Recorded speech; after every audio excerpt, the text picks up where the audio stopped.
Chers internautes, bienvenue dans votre émission Kendéa sur votre chaîne Kédévo. Consacrée sur le thème de l'abandon scolaire, nous avons deux invités, M. Dramé, directeur d'école, et M. Cissé, parent d'élèves.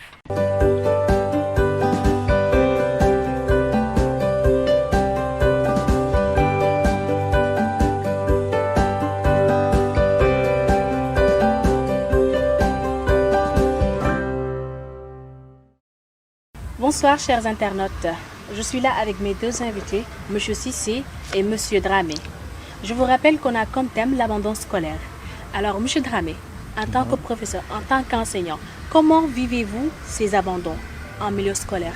Bonsoir, et avant tout, c'est un grand plaisir pour moi de répondre à votre invitation pour parler aujourd'hui de l'abandon scolaire. En tant qu'enseignant, c'est un phénomène aujourd'hui qui vraiment préoccupe tous les acteurs de l'éducation. Donc ces abandons sont souvent liés à la pauvreté, qu'on dit souvent, la pauvreté. Il y a aussi souvent les maladies précoces, les grossesses précoces, mais aussi l'impatience des enfants. Quand je dis l'impatience des enfants, nous sommes ici à Saraya, dans le département de Kédougou, une zone de Djoura. Les enfants sont souvent pressés d'abandonner pour aller dans les sites d'orpaillage. Donc ça veut dire, c'est pourquoi je dis que les enfants sont souvent l'impatience des enfants. Bon, il y a tous ces phénomènes-là qui font que les enfants décrochent avant un certain âge. Et que vraiment un enseignant, son souhait c'est de voir son enfant, que vraiment son élève continue. Quand vous regardez aujourd'hui dans les classes ici, les élèves de CI, le nombre, dans chaque classe, quand vous faites la comparaison entre les CI et les CM2, les 6e et les élèves 3e, les classes de 3e, les 3e et les classes de terminale, vous verrez que vraiment il y a beaucoup de décrochage en cours. Les CI, vous pouvez trouver un effectif pléthorique dans les classes, mais avant le CM2, vous pouvez trouver vraiment la moitié à déjà abandonné. Et cette moitié aussi qui continue au collège, avant la 3e, quand même beaucoup encore décrochent. Et c'est ainsi de suite jusqu'au lycée. Donc c'est un phénomène vraiment qui préoccupe aujourd'hui tous les acteurs de l'éducation. Et là aussi, vraiment, je pense qu'avec vous, acteurs, avec vous, partenaires, quand même, vous allez nous aider quand même à trouver beaucoup de solutions par rapport à ces abandons-là. L'abandon scolaire des enfants, des adolescents, autant pour moi, est dû à beaucoup de facteurs. Un, le garçon que les filles, s'ils ne sont pas surveillés à la maison. Deux, l'abandon des élèves aussi provoque le moyen que les parents qui n'ont pas. Les parents n'ont pas les moyens d'inscrire leurs enfants dans les écoles. Leurs parents n'ont pas les moyens de les nourrir. Leurs parents...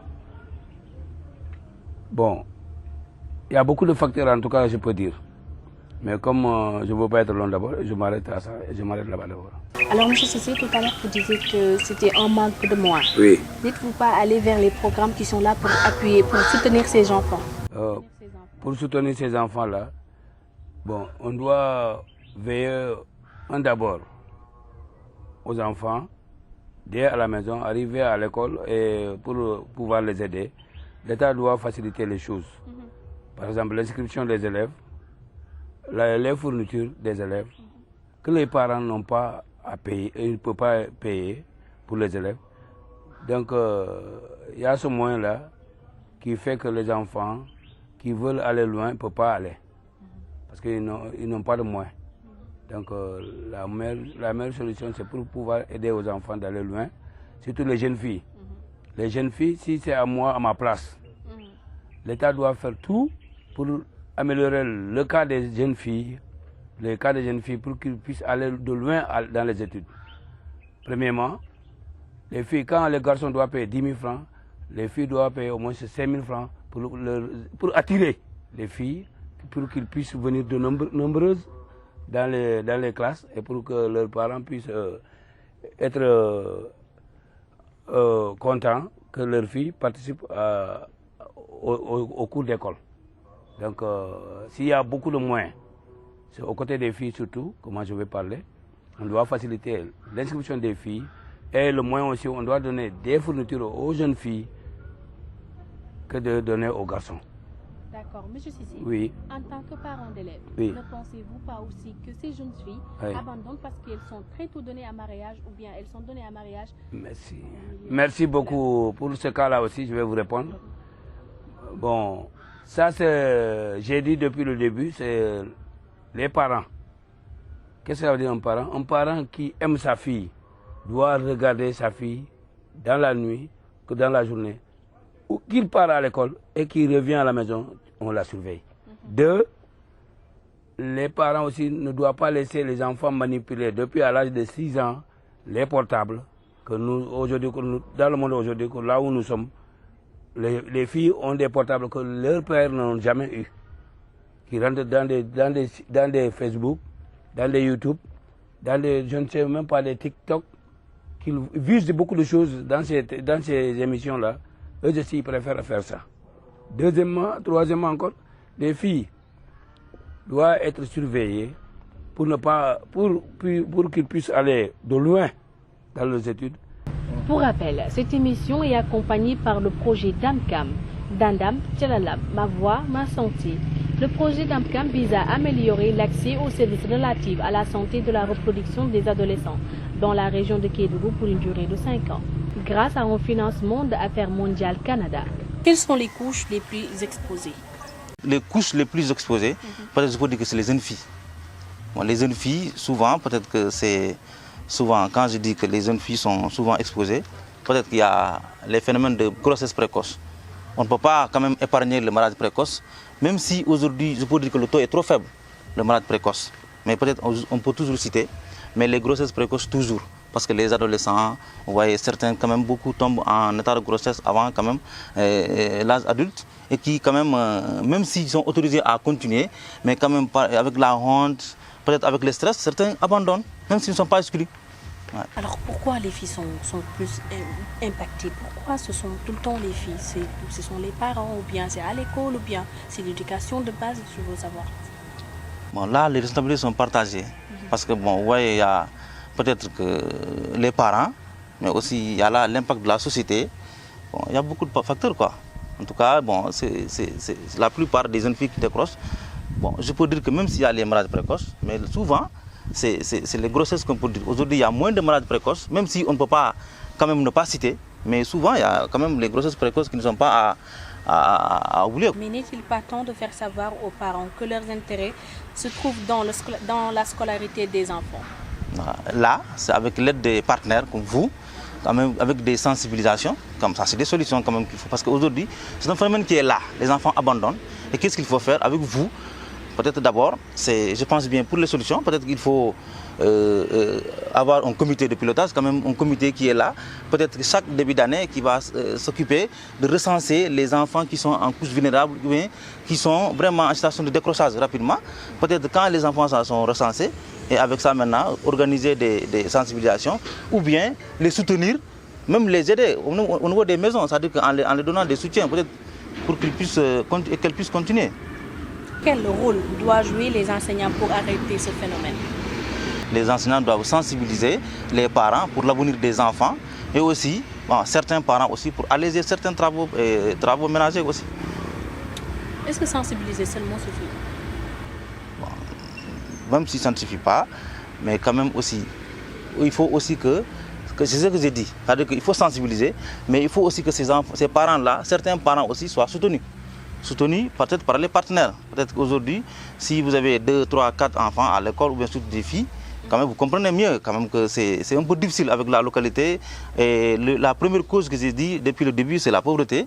Donc un parent qui n'a pas les moyens, peut-être que de subvenir aux besoins des enfants, peut-être que si le parent là est soutenu, peut-être qu'une fille qui allait décrocher, peut-être elle va continuer.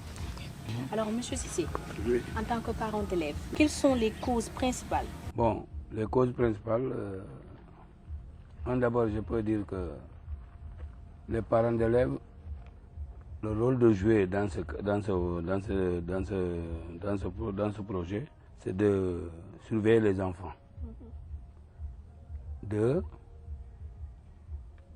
bon, comme le monsieur le docteur a dit, il ne faut pas dépasser ces mots, pareil, parce que un parent qui veut que son enfant avance dans les études doit surveiller et doit aider son enfant à l'éduquer sur le bon chemin. D'accord, parce que encore faire oublier les enfants que l'argent peut venir, mais en étudiant, quand on étudie, on peut avoir de l'argent après. Mais ces enfants d'aujourd'hui sont pressés dans les jours pour avoir de l'argent à faire leurs besoins rapidement. Et ceci vraiment est dû au manque de surveillance des parents d'élèves. Parce que un parent qui n'écoute pas son enfant, qui ne regarde pas son enfant, qui le laisse faire tout ce qu'il veut faire, l'enseignant est là, il peut l'enseigner. Mais si le parent n'est pas là pour regarder son enfant, lui il surveille qu'il veut que son enfant ait de l'argent rapidement, il va laisser faire ce qu'il va faire. Donc on doit dire aux parents, nous les parents, on doit surveiller nos enfants. On doit surveiller nos enfants. Quand ils vont à l'école, on les surveille. Quand ils viennent aussi, on doit les surveiller. Pour ne pas avoir de cause d'abandon dans les écoles. Alors, chers internautes, nous vous rappelons que vous suivez votre émission Kendia, accompagnée par le projet Damkam, Dandam, Tchalalam, Ma Voix, Ma Santé. Alors, Monsieur Dramé, vous avez quelque chose à rajouter sur ce que vient de dire Monsieur Cissé? Bon, juste que rappeler qu'il a dit l'essentiel, mais ça veut dire qu'il faut rajouter que ce que par exemple, ce que les enseignants font à l'école, ça veut dire qu'eux, ils ne peuvent faire que, ça veut dire que le rôle d'enseignant, ça veut dire que peut-être sensibiliser, mais ça veut dire que le gros travail, c'est le parent, c'est les parents à la maison. Mais il l'a dit, ça veut dire que c'est les parents qui doivent veiller sur les enfants, mais surtout aussi sensibiliser ces enfants-là, c'est-à-dire qui sont pressés à avoir vraiment à réussir dans la vie. Voilà. Alors, Monsieur Dramé, quelles sont les conséquences de ces abandons? Ces abandons ne sont pas sans conséquences. Par exemple, des enfants qui abandonnent, par exemple, qui peuvent aller directement dans les sites de repaillage. Et là-bas, il y a n'importe quelle façon de personnes. C'est tout genre de personnes qui parlent là-bas quand même. C'est-à-dire que tout le monde qui fréquente ces lieux. Donc quand un adolescent, par exemple, qui fréquente ces zones pareilles, peut vraiment s'adonner à la délinquance. À un moment donné, il n'a pas la surveillance des parents, personne ne sait là où il est, ou bien en tout cas il fait ce qu'il veut, il n'a pas de pression. Donc l'enfant peut s'adonner à la délinquance, peut s'adonner à la drogue, bon, peut même faire le bandisme, beaucoup de choses. C'est-à-dire que les jeunes filles, souvent, peuvent vraiment aller jusqu'à s'adonner à la prostitution, parce que tu n'es pas à l'école, tu n'es pas sous surveillance. Donc la plupart, c'est peut-être que tu vas s'adonner à la prostitution, ou bien peut-être voler même, ou bien les jeunes peuvent voler, tu peux retrouver, peut-être, si tu n'as pas 18 ans, si tu ne te retrouves pas en prison, tu vas créer des problèmes à tes parents, parce que c'est les parents qui seront après interpellés. Donc la plupart, c'est de la délinquance, peut-être c'est la prostitution et autre chose. Okay. Monsieur Cissé, oui. En tant que parent d'élève, que faut-il faire pour le maintien des enfants à l'école? Merci beaucoup, madame. Bon, pour maintenir les jeunes filles et les jeunes garçons à l'école, il faut des moyens. C'est ce que je vous ai dit depuis le départ, il faut des moyens. Il faut faciliter les choses, surtout aux jeunes filles. L'État doit penser à ça. Un garçon et une fille, ce n'est pas pareil. La vie de la fille, elle est courte. La vie de l'homme est trop longue. Parce que la fille, pour l'obliger à venir à l'école, si son père dépasse mieux pour la fille, c'est sûr que toutes les filles vont partir. Mais une fille qui n'a rien, son père est mort, sa maman est vivante, sa maman n'a rien, il ne peut pas aller à l'école. Il va dire, attends, je vais aider ma maman dans les ménages. Parce que la maman ne peut pas aller au champ. Laisser la fille aussi laisser aller à l'école. Qui va préparer? Mais si les moyens sont là, tout peut aller. Ces filles vont aller à l'école. Même beaucoup de choses vont diminuer. Parce qu'une fille qui se trouve avec les moyens, qui a les idées, va apprendre. Mais une fille qui n'a pas de moyens, ou bien orpheline, bon, une fille orpheline ne peut pas être aidée aussi. Parce qu'il y en a beaucoup. Ceux qui ont perdu leur mère, qui ont leur père là-bas, qui dit que ah, cette fille-là, je ne peux pas payer ses études, bon, moi je vais la laisser, elle va grandir un peu 15 ans, je vais la donner en mariage. Ça aussi arrive. Parce que c'est pour dire que vraiment, si on peut aider, le projet d'AMCAM peut aider les parents dans beaucoup de choses, dans les études. Vraiment, ça va diminuer beaucoup de choses. Merci. Alors, Monsieur Dramé, qu'est-ce que vous avez à rajouter pour le maintien des enfants à l'école? Je pense qu'il a dit beaucoup de choses. C'est-à-dire que les partenaires doivent nous aider à sensibiliser mieux davantage. Quand même, parce que il y a aussi l'ignorance qui est là, la pauvreté. Donc ça, il faut nous aider à la sensibilisation. Après cette sensibilisation, peut-être nous aider à des sessions de formation. Peut-être former les acteurs. Après ces formations, peut-être organiser aussi des cours de soutien. Parce que organiser des cours de soutien, aussi aider quand même certains enfants. Parce qu'aujourd'hui, s'il y a un comité qui est là, peut-être il faut faire des diagnostics. À chaque début d'année ou bien en premier milieu scolaire, peut-être pour recenser des enfants, comme je l'avais dit, qui sont vraiment en situation de décrochage, qui peuvent vraiment, parce que ce n'est pas tout le monde, mais c'est-à-dire que ceux dont nous ressentons que vraiment sont vraiment dans des positions de décrochage, c'est-à-dire que les aider avec des moyens, peut-être les fournitures en début d'année, et avec, comme je l'avais dit, les formations, et aussi avec les sensibilisations, peut-être que ce phénomène va diminuer et peut-être un jour même complètement fini. Pour rappel, cette émission est accompagnée par le projet DAMCAM, Dandam Tchalalab, Ma Voix, Ma Santé. Le projet DAMCAM vise à améliorer l'accès aux services relatifs à la santé de la reproduction des adolescents dans la région de Kédougou pour une durée de 5 ans, grâce à un financement de Affaires mondiales Canada. Alors, M. Cissé, Oui. qu'est-ce que vous attendez du projet DAMCAM? Voilà, le projet d'AMCAM, nous pouvons dire qu'il soit bienvenu au Sénégal, qu'il nous aide aussi, vraiment, ce que nous demandons, qu'il nous facilite les choses. S'il nous facilite, il nous aide, ça va beaucoup marcher.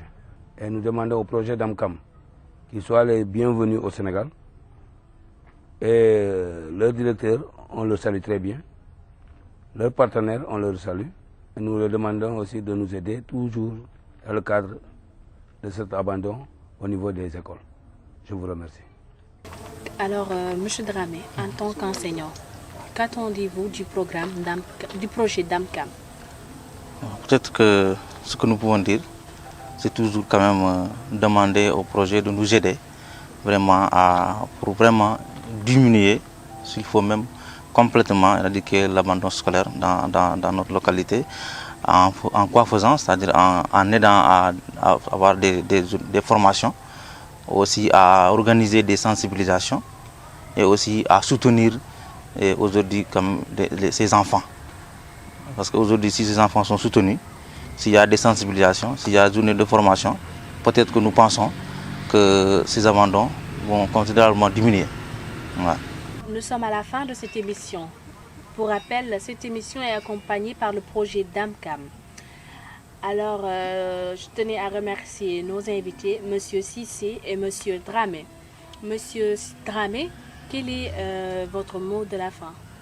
C'est juste vous remercier de l'invitation et remercier quand même nos frères, nos partenaires, nos parents et remercier quand même tous les parents d'élèves, tous les collègues, quand même saluer tous les collègues et vous souhaiter quand même bonne route.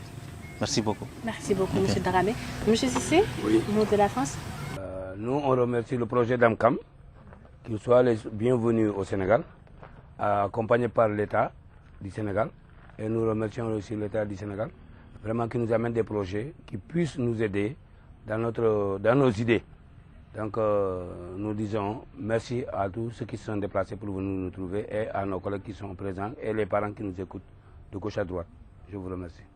Merci beaucoup, chers internautes. On se dit à très bientôt pour un nouveau numéro de votre émission Kendia.